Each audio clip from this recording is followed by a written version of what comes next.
안녕하세요, 핑플릭스입니다. 제가 결혼하고 이제 20년 만에 서울을 떠나서 일산으로 오게 됐어요. 경기도민이 된 지 이제 반년 정도 지났는데요. 나름 느껴지는 게 많아서 오늘 좀 몇 가지를 공유해 볼까 해요. 이제 이사 오기 전에 집을 보러 이 동네에 처음 왔을 때는 좀 만족스러운 점이 하나 있었어요. 뭐냐면은 역 근처에 맥도날드가 있는 거예요. 워런 버핏이 아침에 이렇게 맥모닝 세트를 먹으면서 이렇게 신문을 읽는 것처럼 저도 이 맥도날드에서 따뜻한 커피랑 이 맥모닝 먹으면서 이렇게 뉴스나 책을 읽는 시간이 소소한 행복 중에 하나였거든요.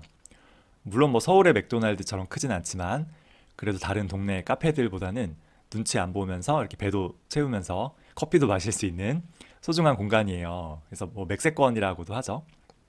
근데 이게 웃긴 게 제가 이사를 와서 보니까 맥도날드가 없어진 거예요.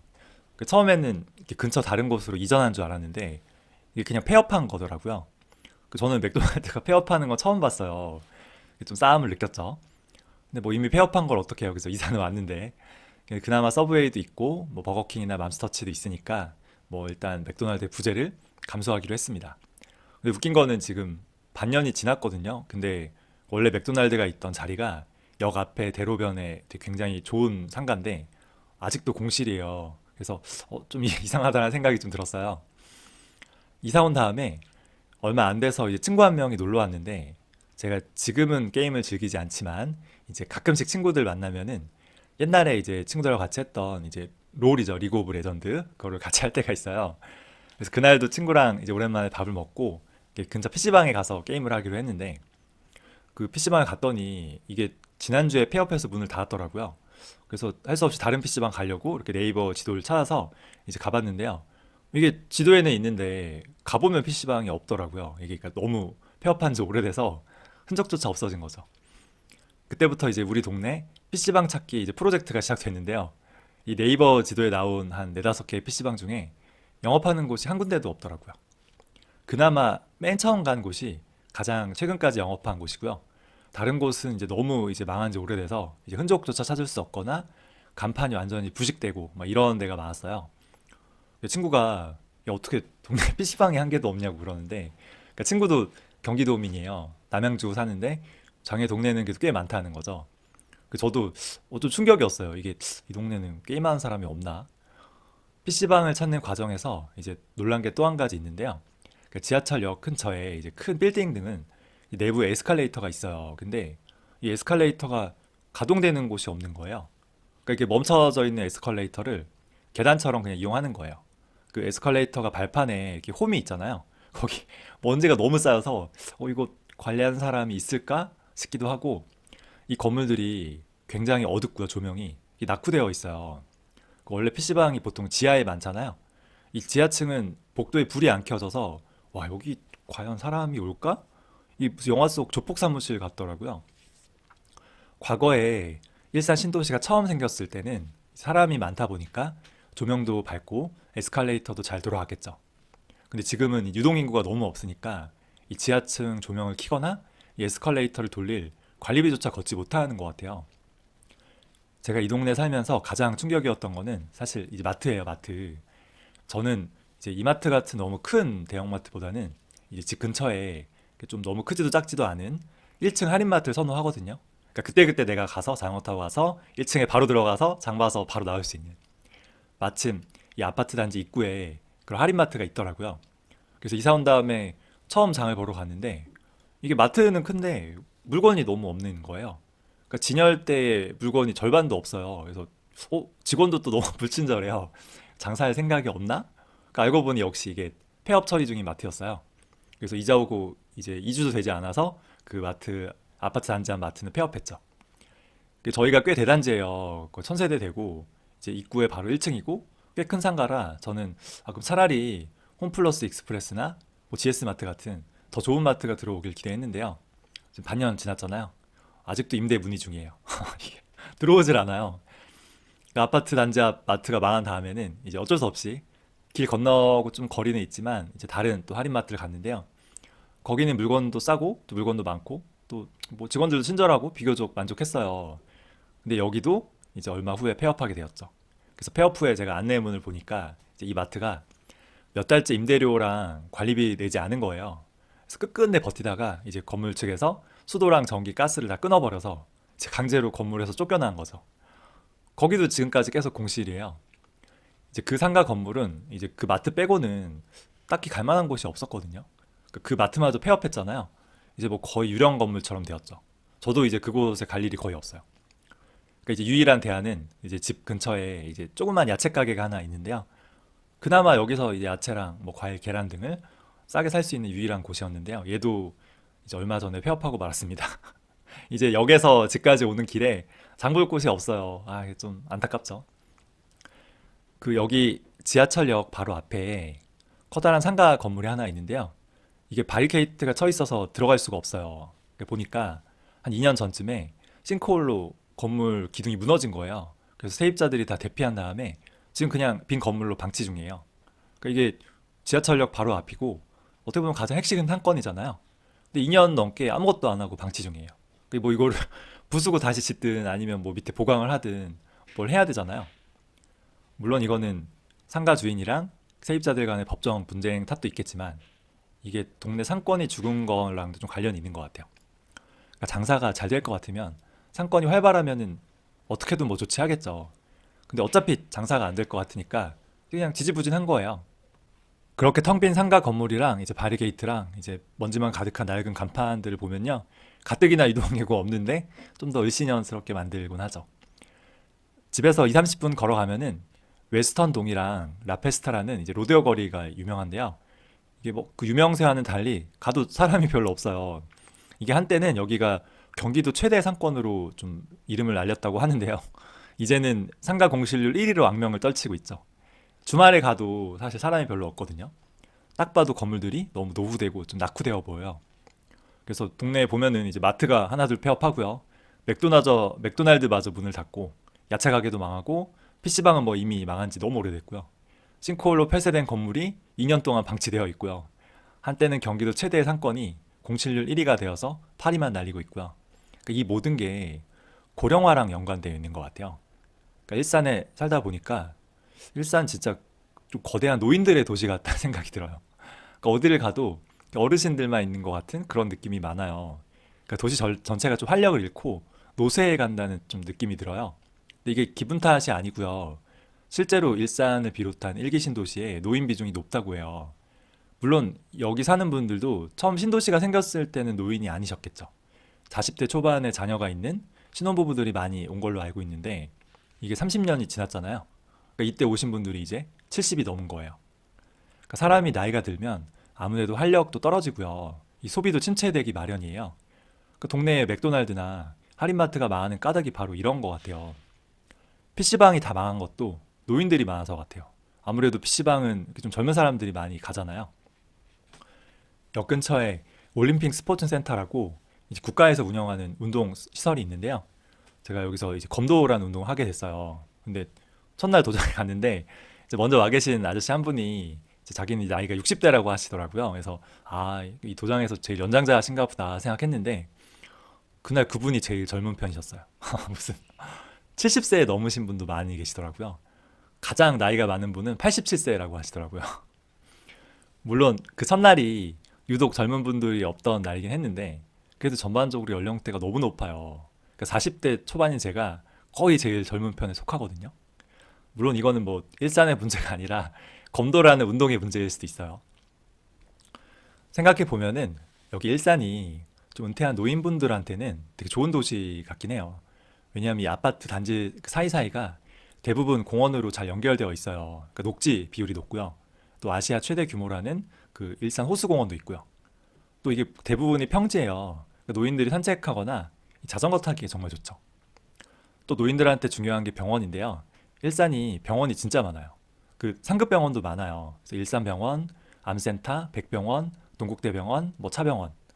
그리고 상급 병원뿐 아니고 이 작은 동네 병원도 진짜 많거든요. 그래서 뭐 좀 과장을 보태면은 상가 건물 2층 이상은 다 병원이라는 말이 있을 정도예요.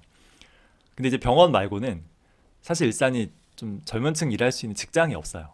그러니까 예전에는 그나마 방송국이 있어서 좀 괜찮았다고 하는데 이거 다 이제 DMC 상암 쪽으로 빠져나갔잖아요. 그리고 파주는 그나마 대기업 생산직이라도 있는데 여기는 그런 것도 없죠.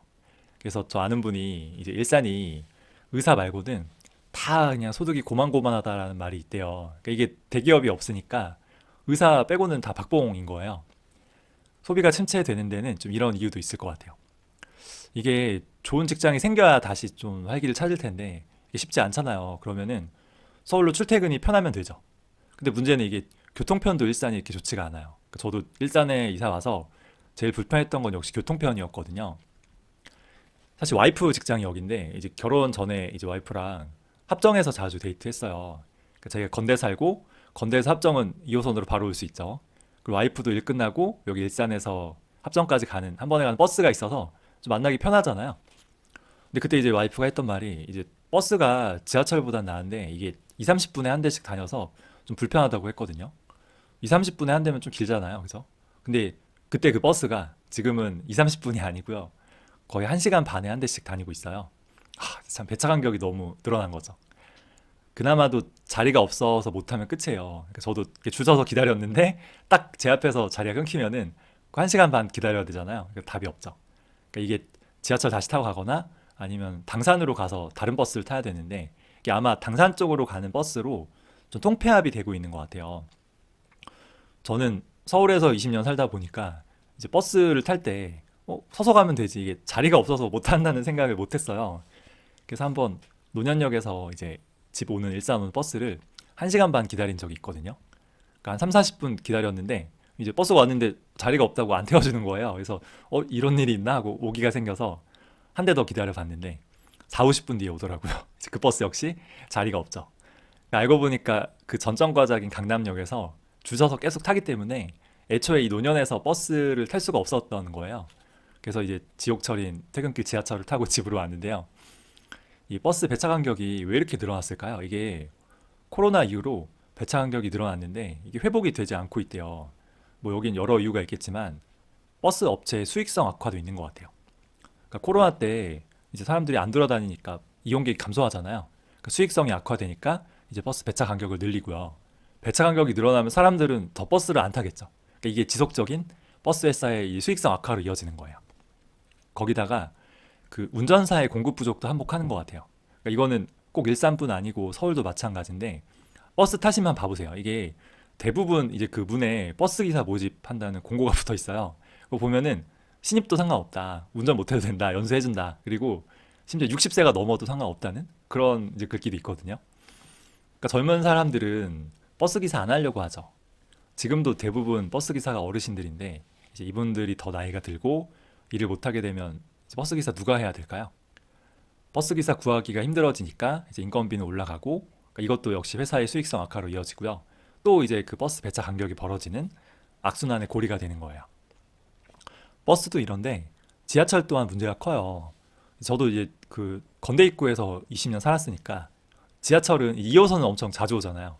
1분만 해도 오는데 내가 가면은 거의 바로 탈 수 있는 게 지하철이라고 생각을 했죠. 지하철을 뭐 10분, 20분 기다린다는 생각을 거의 못 했어요. 근데 이제 경기도민에게 지하철은 이제 가면 탈 수 있는 게 아니고 이 시간을 보고 맞춰서 가야 타는 거예요. 이제 이쪽은 3호선인데 3호선이 서울은 자주 와요. 이게 구파발까지만 가는 노선이 있어서 근데 일산은 또 좀 뜸하거든요.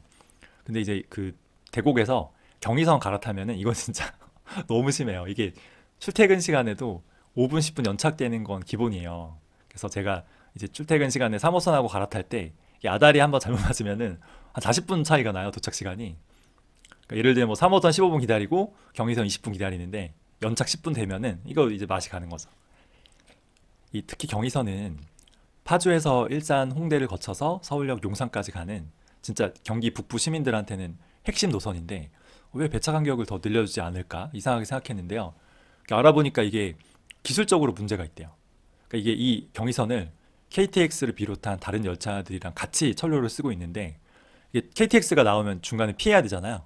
근데 이걸 피할 공간이 없다는 거죠. 그러니까 애초에 설계를 피할 공간을 좀 만들었어야 되는데 이거 너무 급하게 하다 보니까 이제 못한 거죠. 그러니까 배차 간격을 더 이렇게 좀 촘촘히 하고 싶어도 할 수가 없는 거예요. 그러니까 제가 경기도에 살면서 드는 생각이 뭐 지금이야 그럭저럭 이런 교통 인프라가 유지되고 있는데 더 고령화가 진행되고요. 서울로 다니는 이용자가 더 줄어들면은 수익성이 더 악화되잖아요. 그러면 버스랑 지하철 배차 간격이 더 늘어나겠죠. 그러면 서울로 출퇴근해야 되는 젊은 층은 이렇게 교통 인프라가 열악한 이제 수도권 외곽을 좀 기피할 테고요. 이용자가 줄어들면 수익성은 더 악화되고 배차 간격 더 늘어나고 또 악화되고 또 사람들을 기피하고 와 이런 게 서울에 살 땐 생각해보지 못했는데 미래에 생길 것 같아요. 왜냐하면 지금 당장 우리나라는 인구 구조가 탄탄한 편이에요. 지금은 탄탄하죠. 근데 이제 한 10년, 15년 후부터는 본격적으로 충격이 생기고요. 그 후로는 지속적으로 계속 누적되거든요, 충격이. 이런 경기도 외곽에서 서울까지의 교통 인프라가 와, 지금도 좀 부담인데 과연 유지될 수 있을까? 이 적자가 엄청날 텐데 세금으로 잘 메꿀 수 있을지 약간 의문이 듭니다. GTX가 들어오면 좀 나아질까요? 고령화로 인한 이런 상권의 붕괴부터요. 교통 인프라 문제까지 이런 게 제가 건대에서 너무 오래 살다 보니까 좀 유독 비교돼서 좀 심하게 느껴질 수도 있고요. 일산 이 도심 중에서도 특히 이 동네가 좀 심한 거일 수도 있어요. 좀 한탄 킨텍스 쪽이나 서울과 좀 가까운 화정 원흥 뭐 아예 파주 신도시 쪽은 젊은 사람들도 많고 이쪽보다 사정이 나은 걸로 알고 있어요. 근데 이제 장기적으로 고령화를 생각하면은 이게 시간의 문제거든요. 결국은 좀 많은 신도시에서 이런 똑같은 문제들이 생겨날 것 같아요. 그러니까 맥도날드가 폐업하고요. PC방도 사라지고 이제 큰 건물 내 조명이나 에스컬레이터도 멈추고요. 할인마트랑 야채 가게가 사라지는 이런 풍경은 예전 일본의 옛 신도시들을 떠올리게 하거든요. 그 유명한 다마 신도시라고 있잖아요. 그래서 일기 신도시가 이렇게 된다는 우려도 많아요. 그래서 이렇게 노쇠해가는 외곽 신도시가 재건축을 통해서 화려하게 다시 부활할 수 있을까요? 근데 저는 이게 쉽지가 않아 보여요. 그러니까 수익성이 있어야 되는데 지금 이런 이런 상황에서 수익성이 생길 수 있을까요? 또 이 집주인 대부분이 노인들인데 이분들은 집 한 채가 전 재산이거든요. 추가 분담금을 과연 낼 수 있을까요? 이분들은 소득도 없는데. 일산은 이제 분당하고 좀 다른 게 주변에 허벌판으로 빈 땅이 너무 많다는 것도 단점이에요. 그러니까 저도 와서 알았는데 이게 한 5분 10분만 나가면은 그냥 벌판이에요. 킨텍스 주변도 그렇고요. 한강 쪽도 그렇고 파주는 말할 것도 없고요. 특히 그 3호선이랑 경의선, 서해선이 만나는 이 대곡역이라고 있어요. 여기는 핵심 노선인데 뭐 주변이 완전히 그냥 허허벌판 깡촌이에요. 그러니까 이게 부동산 경기가 진짜 살아나서 수익성이 생긴다고 해도요. 이게 재건축은 막 주민 동의를 얻고 막 철거도 해야 되고 이주 걱정까지 해야 되잖아요. 그냥 이런 거 없이 빈 땅에 새집 짓는 게 더 쉬울 수도 있죠. 이미 일산 파주 인근에서 신축 아파트를 너무 많이 짓고 있는 것 같기도 해요. 그래서 제가 여기서 놀란 게 이제 국회의원들 공약이요. 민주당이랑 국힘당이 똑같아요. 둘 다 공약이 이제 신규로 집 못 지게 하겠다는 거예요. 그래서 다른 게 있으면 민주당은 이제 절대로 못 짓게 하겠다. 국힘은 이제 결사 반대하겠다. 사실 청년들을 위해서라면은 집을 많이 지어야죠. 근데 결국 이 표가 많은 기성세대의 집값이 떨어지는 걸 막기 위해서 신규로 집을 못 짓겠다고 하는 거잖아요. 그러니까 워낙 주민들이 노령화되다 보니까 좀 이런 일도 생기는 것 같아요. 그래서 최근에 선거표를 의식해서 분당, 일산 등 일개 신도시들을 위해서 특별법을 만들고 용적률을 뭐 최대 500%뭐 엄청 높여주겠다는 공약이 나오는데요. 그러니까 이게 일부 지역 집주인들의 이익을 위해서 그렇게까지 특혜를 줘야 하는지도 의문인데요. 일산은 이제 그렇게 용적률 특혜를 준다고 해도 이게 과연 수익성이 있을지 의문이긴 합니다. 그리고 그렇게 용적률을 올려서 그럼 세대수가 늘어나잖아요. 그러면 각종 도로나 교통이나 수도나 전기, 가스, 쓰레기 처리 등 사회 인프라도 같이 늘려줘야 돼요. 근데 그게 과연 가능할 수 있을까요? 솔직히 5층 아파트라면 몰라도 15층, 20층 아파트예요. 일산도 대부분. 그럼 이거는 자기 돈으로 고쳐가며 살아야 되는 거지. 이거 용적률을 높여서 자꾸만 집값이랑 이 투기를 부추기는 정책이 이게 국민들의 행복에 무슨 도움이 되는지 모르겠어요. 아마 10년에서 15년 더 지나고요. 고령화랑 인구 감소가 더 진행되면은 사람들도 아마 재건축에 대한 기대감을 좀 버리게 될 것 같아요. 아, 내 집은 내 돈으로 조금씩 최대한 좀 오래 고쳐가며 살아야 된다는 거를 좀 깨닫는 날이 오겠죠. 젊은 사람들보다 이 노인들만 가득하고요. 마트나 야채 가게도 하나둘 망하고 있고 맥도날드마저 폐업했고요. 이 상권이 죽고 소비도 침체되고 서울까지의 이 교통 인프라의 미래도 사실 좀 불투명하긴 한데요. 만약에 이 집값이 오를 거란 욕심만 버리면은 또 이런 일산 신도시, 이런 외곽 신도시의 삶도 장점이 있어요. 일단 집값이 매우 싸고요. 그리고 노인들이 많아서 그런지 동네가 진짜 조용하고 좀 평화롭습니다. 사람이 붐비지 않는다는 게 최대 장점이에요. 특히 서울에 비하면은 차가 진짜 적어서 이제 어딜 가나 주차도 편하고 좀 마음 편히 다녀올 수 있어요. 그래서 제가 건대 입구에 살 때는 이제 차를 집 주차장에서 큰 길까지 이제 그 나가는 것만 해도 스트레스였거든요. 사람도 많고 차도 많고 이제 양평이나 남양주 같은 곳으로 한번 좀 나들이 가려면은 갈 때는 그냥 좀 나은데 돌아올 때 와, 이 막히는 게 장난 아니거든요. 그래서 차를 판 것도 있었어요. 근데 일산은 차 타고 한 10분만 나가면은 이제 허허벌판 시골이에요. 그리고 파주까지 자유로가 도로가 너무 잘 돼 있다 보니까 이제 근교 드라이브 가거나 맛집이나 카페 갈 때 좀 너무 편하고 쾌적하죠. 휴일에 이제 와이프랑 같이 차를 타고 이제 동네 극장에 가요. 주차를 하고 조정화를 보고 또 옆에 차를 타고 가서 도서관에 주차하고 느긋하게 책도 고르고요. 또 교회까지 나가서 한강이 보이는 경치 좋은 카페에서 커피 한잔 하고 또 마트에 잠깐 들러서 장을 보고 돌아오는데 차 막히는 게 없어요. 이게 참 이게 어떻게 보면 외곽의 장점이죠. 또 공원이나 녹지가 잘 돼 있는 거는 이건 뭐 노인들만의 장점은 아니에요. 이건 뭐 젊은 사람들도 좋죠, 이거는. 특히 그 호수공원에 그 메타세카이어 숲길이 진짜 예쁘거든요. 그래서 날 좋은 날 자전거를 이렇게 천천히 한 바퀴 돌면은 아 뭐 행복이라는 게 뭐 있나 싶을 때도 있어요. 그러니까 일자리가 별로 없고요. 집값이 좀 오르기 힘들다는 거 빼고는 뭐 그냥 살기에는 쾌적하고 조용하고 좋은 곳이죠. 근데 이제 이게 욕심을 버리고 살기에는 좋은데 지금 이 가격으로 여기 일산에 집을 사는 건 다른 문제 같아요. 그러니까 제가 원래 와이프 직장이 여기니까 주거의 안정을 위해서 2, 3년 안에 집값이 좀 떨어지면은 좀 살까도 했어요. 근데 이렇게 고령화로 쇠락해가는 모습을 좀 겪어보니까 이건 좀 고민이 좀 더 필요한 것 같습니다. 한편으로는 제가 지금 얘기한 이 동네에서 벌어지고 있는 이런 모습들이 결국 2, 30년 후에 우리 대한민국의 미래같이 느껴져서 좀 씁쓸하기도 했어요. 그 얼마 전에 뉴욕타임즈의 한 칼럼니스트가 한국이 지금 흑사병이 창궐했던 유럽보다 더 끔찍한 수준의 인구 감소를 좀 겪고 있다고 했는데요. 이제 흑사병은 그래도 이제 이 나이와 상관없이 인구가 줄어든 건데 이제 지금 우리가 겪고 있는 인구 감소는 젊은 층은 줄고 그 노인들만 많아지는 위기거든요. 그래서 미래에 젊은 층의 해외 이민이 좀 불가피하다고 말하고 있어요. 그러니까 출산율 장난 아니죠. 인구 구조 보면은 와 진짜 이거 걱정된다는 생각이 들고 특히 전문가들이나 외국에서도 걱정을 많이 하고 있어요.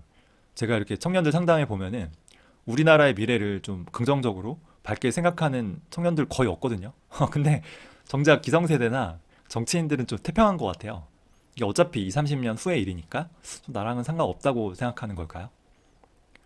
한 몇 주 전에 저희 집 바로 앞에 주차장에서 지름이 거의 한 4m, 5m 되는 땅꺼짐이 생겼어요. 그러니까 기존에도 단지 내에 좀 땅꺼짐 현상이 많았는데요. 원래 일산이 좀 원래 한강이 흐르던 곳이라 지반이 약하다고 하더라고요. 근데 이거는 이제 거의 4, 5m니까 크기가 너무 크고요. 이게 그 반경으로 해서 크랙이 쫙 한 게 더 보이더라고요. 그러니까 이게 관리사무소에서는 쉬쉬하면서 바로 땜빵을 했는데 땜빵해도 또 조금씩 또 패여요. 이 눈에 보이는 부분만 이렇게 메꾸면 과연 10년, 20년 후에 안전이 보장될 수 있을까요? 이게 자고 있다가 땅꺼짐으로 건물 무너지면 그냥 끝이잖아요. 그래서 와이프도 무섭다면서 이사 가자고 하더라고요. 그래서 저는 이 싱크홀, 이 땅꺼짐을 보면서 지금 대한민국의 상황도 비슷하다는 생각을 했어요. 이게 미래를 걱정하잖아요, 다들. 근데 대책은 사실 보이지 않고요. 뭐 누구 하나 이렇게 신경 쓰고 총대 매는 사람도 없어요. 오히려 우리나라의 미래보다 이 싱크홀이 더 나은 것도 있어요. 싱크홀은 뭐 더 심해지지 않으리라는 어떤 희망이라도 있잖아요. 근데 이 고령화랑 인구 구조는 이건 너무나 확실한 미래거든요. 무조건 올 수밖에 없는 확정된 미래이기 때문이에요. 그래서 이런 걸 보면서 참 대한민국 좀 걱정도 들고 역시 달러 자산을 계속 모아가야겠다는 생각도 다시 한번 들었습니다. 그래서 오늘은 제가 경기도민이 살면서 좀 느꼈던 여러 가지를 좀 공유해 봤는데요. 혹시 뭐 의견이나 질문 있으신 분은 댓글로 좀 남겨주셔도 좋을 것 같아요. 시청해주셔서 감사합니다.